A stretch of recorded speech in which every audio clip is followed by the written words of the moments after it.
mag-start na yan. Speaking of drafting phase, we are now into the game. Ito na ang ating drafting phase between the SUNSPARKS versus RRQ.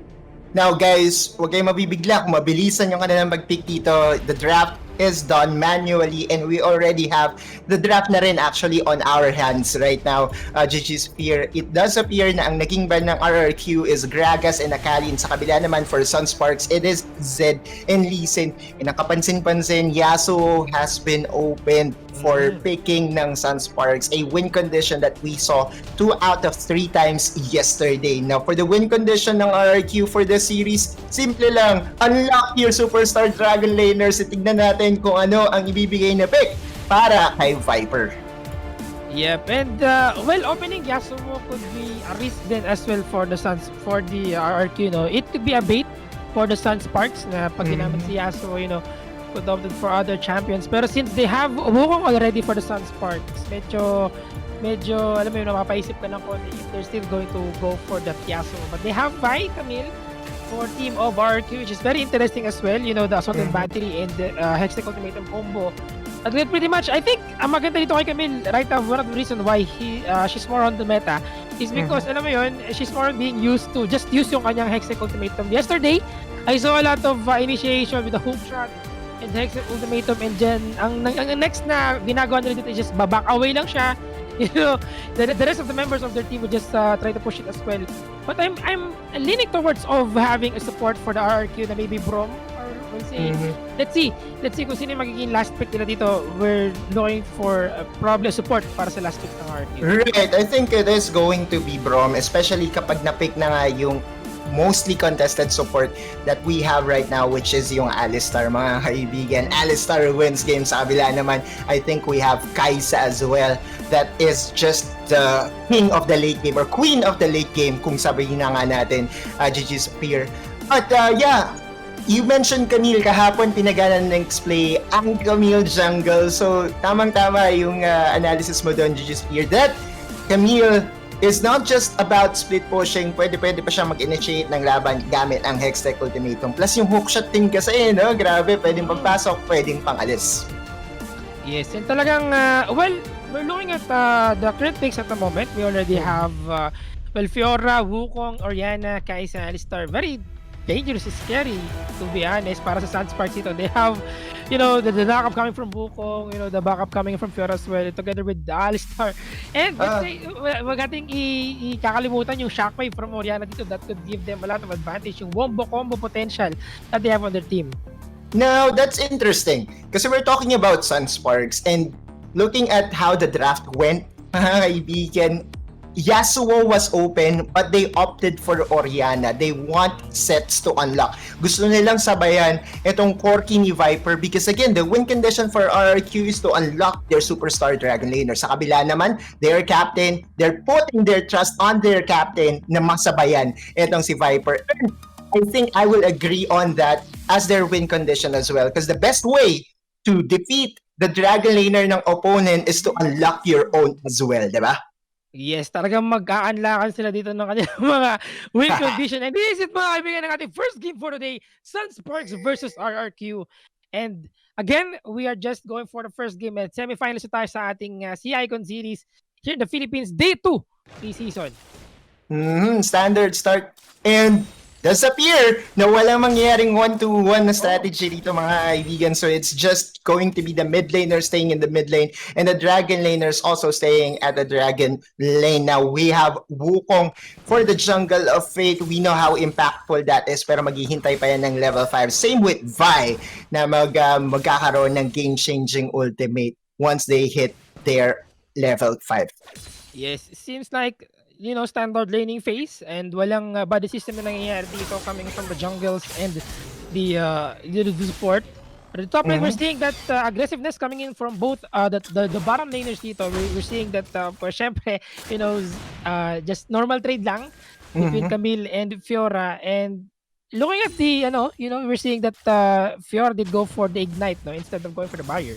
Aggressive indeed. Pero Grasp of the Undying pa rin ang kanyang talagang go-to na commander spell. Nakikita natin minsan that fleet footwork as we see an engage on the top side. RRQ Chaz! Yes, they will take so much damage dito. Chaz with that Volt Breaker trying to pick up 1 kill. However, was able to get away. RRQ Exilia just going for the starter. Tamang support na coming from Chess dito.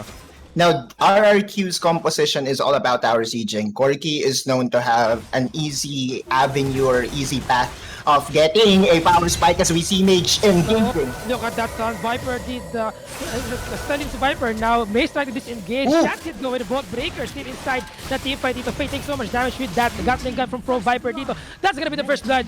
And that's going to be for Fate. And laki nun! JJ Spear! Oh, first kill! Mga kaibigan, ng day number 2 ng ating preseason is heading over to SUNSPARKS and medyo masakit yung blow na yan for RRQ because then again, RRQ's composition is all about having that pressure, Corki, Phosphorus Bomb, yung mga missile barrage yan, and syempre, nandiyan si Helios on that Ziggs. They want to be able to get that early lead para matranslate nila yung kit nila, which is about tower pushing and lane dominance or map dominance in the mid game. Now, that kill heading over to Fate will probably prolong that from happening. Yes, and it seems like having that first blood to Fate, pwede siyang makapag get agad yung kanyang Guardian Angel, which Guardian Angel talaga yan. That before pre-dragon, if ever na before maglabas yun sa dragon, at kapag dumating na yung dragon tapos meron siyang Guardian Angel, could give him a lot of advantage, wala siyang iisipin, that could just knock up Cyclone, the enemy team, and that's really important for the junglers at the moment, especially in the current meta. Totoo yan. And itong jungler ngayon ng RRQ na si Chaz, most likely is going for that Umbral Glaive, which is all about vision din naman. So, yan, nakita natin yung first item. Ang magiging worry ko lang is pag nagkaroon ng sabayan dito sa Dragon Lane, definitely, I will favor Guardian Angel dahil kita naman natin yung difference na nagagawa ng extra life ng GA. Yeah, and alam mo yun, other than seeing Guardian Angel, I've also seen how they were able to utilize yung Guardian Angel together with the Zonya. Sometimes you're just going to bait the enemy team with the Zonya's Hourglass, gonna pop that Zonya, and then pop up the Guardian Angel as well, which is very effective. And the time, yung time na hihintayin nila bago lumabas yun could give a lot of time for the rest of the members of your team as well to respond and help out during the team fight. GG's Fear, napaka-importante ng first dragon natin. That's an Infernal Dragon na alam naman natin na favorite talaga ng kahit na sinong League of Legends player ever since lumabas ang Elemental Drake. SS Maze and SS Fate is already in possession at kapag nakakuha sila ng isang Fate dito, definitely ilista mo na Infernal Dragon mapupunta sa SUNSPARKS. Yes, ilista mo na. There's a ward there. Now, Infernal Wukong has to get this Infernal Drake. We are now at initiation coming from the RRQ, gonna try to get this dragon. They have the ward here, they have the vision, they have pretty much everything na alam nila kailangan nila dito sa loob. Now Fed gonna try to go in with the Guardian Angel, pero nice touch kayo from Helios. Sinusok na ngayon ni Mace. That's gonna be the Steel Dragon from Fate dito. They're gonna go in with the Pulverize coming in from Mace. Cyclone as well from Fate dito. Here comes the Killer Instinct coming in. Woo! Seth's gonna get that kill. That's gonna be a 2-for an exchange in favor of the SUNSPARKS. They were able to get the dragon as well. What a nice team fight. Napakalinis mga kaibigan. Fate just showing its dominance at the same time. That kaibigan, 4-0, 5 minutes into the game, SUNSPARKS is running away with things. GG Spear. Mukhang papalag pa rito ang RRQ pero wala nang magagawa. Turret has already been destroyed. Chassis in the vicinity. Assault and battery will be committed. Still has the Guardian Angel dito pero ginamit na kanyang pistol para makapag-disengage. Nice headbutt coming in from Mace dito pero mamamatay si Seth. Wala siyang backup, wala siyang tropa doon. They have to go back, because I think medyo natagalan sila na pag-stay sa bot lane dito. Overstay lang, but that's a worth trade because they were able to get the turret in the bottom lane and in the top lane as well. Grabe, 2-for-1. I will take that trade. 9 out of 10 times, kahit ba yung captain kayong lumapag doon or yung humiga doon, okay lang na, okay yan dahil alam naman natin, Devil J on that Fiora na naka-ignite is just going to be a menace pagdating sa split push. Naku po, naka-position dito si Daniel. Will you be doing the same mistake as yesterday? Hindi, medyo malayo siya, mag-face check siya dito, Jesus Spear. Yeah, face check is going to happen, bang, and he's going to go down. Riff Herald, sisimulan na rin na SUNSPARKS. A pretty good decision making coming from SUNSPARKS dito, they're willing to risk the bot lane just to get that Rift Herald. Now they're going to push the mid lane. First their turret and they're going to, well, give out itong first hitter to the bot lane. They were able to get that Rift Herald. Now we're seeing that in the top lane, mukhang papasukin na dito ni Fate, itong si Sila hide to disengage, trying to disengage, but that's the cyclone. Sila taking so much damage. 1v1 situation dito. That's gonna be the bottom lane versus the jungle. And that's the killing spree. Still with the Guardian Angel. Ahead dito si Wuhong, mga kaibigan. Fate. Talaga naman, pinapakita ang kanyang jungle prowess. Masyado niyong ina-highlight yung mga AD carries or yung mga dragon laners during your pre-game talk. Pero tignan niyo ako, sabi nitong unggoy na to, the Monkey King himself, Wukong, is making his presence felt. The game number 1 ng ating Best of 5 series. Yes, and again, as I was saying, no, talagang talagang gusto kong i-highlight yun yung ganyong situation, the 1v1 between the Baron and the jungle, because you don't normally see na lumalamang yung jungle mag 1v1 against the Baron later, kasi it's a duelist champion you should win more advantage, you have the advantage supposedly, but then again, that's a fate, currently we're seeing that the gold difference is just, malaki yung chunk ng gold na napupunta sa kanya at the moment.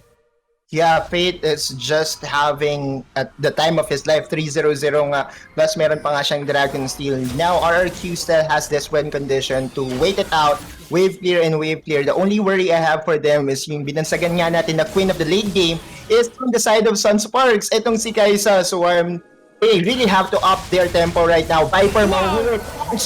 Shockwave coming in from 5722 doon, and that's gonna be the double kill for 5722. Orianna is on fire right now. They don't have the vision doon sa part na yun. They only rely on the orb or doon mismo sa passive or sa ball ni Orianna to get that vision. Again, it's Fate.